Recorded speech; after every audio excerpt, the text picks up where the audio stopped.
ஒரு நொடி, ஒரே ஒரு தவறான வார்த்தை அந்த பெரும் விமானத்தில் இருக்கும் 100க்கும் மேற்பட்ட அப்பாவி பயணிகளின் உயிரை காற்றில் பறக்க செய்துவிடும். 1980களில் இந்தியாவின் வான்வெளியை உள்ளுக்கிய அந்த பயங்கரமான விமான கடத்தல் சம்பவம் அது. துப்பாக்கி முனையில் ஒட்டுமொத்த விமானமும் தீவிரவாதிகளின் கட்டுப்பாட்டில் இருக்க, விமான நிலையத்தின் ஒரு இருண்ட கட்டுப்பாட்டு அறைக்குள் இந்தியாவின் மிக ரகசிய உளவு அமைப்பான ஐபியின் அதிகாரிகள் சூழ்நிலையை எதிர்கொள்ள காத்திருந்தார்கள். கடத்தல்காரர்களின் ஒவ்வொரு மிரட்டலுக்கும் பின்னால் இருந்த உண்மையான நோக்கம் என்னவென்று யாருக்கும் தெரியவில்லை. அதிகாரிகளின் கைகளில் எந்த ஆயுதமும் இல்லை. அவர்களிடம் இருந்தது வெறும் ஒரு மைக்ரோபோன் மட்டுமே.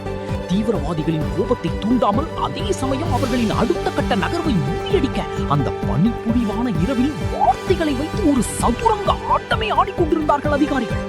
ஒவ்வொரு நிமிடமும் மரணத்தின் விளிம்பில் நகர்ந்த அந்த ரகசிய பேச்சுவார்த்தையின் பின்னணியில் தேசத்தின் பாதுகாப்பு பக்கங்களில் இன்றும் மூடி மறைக்கப்பட்டிருக்கும் அந்த அதிர்ச்சியூட்டும் நிஜ கதை, உளவுத்துறையின் வரலாற்றில் ஒருபோதும் வெளிவராத ஒரு மர்ம பக்கம்.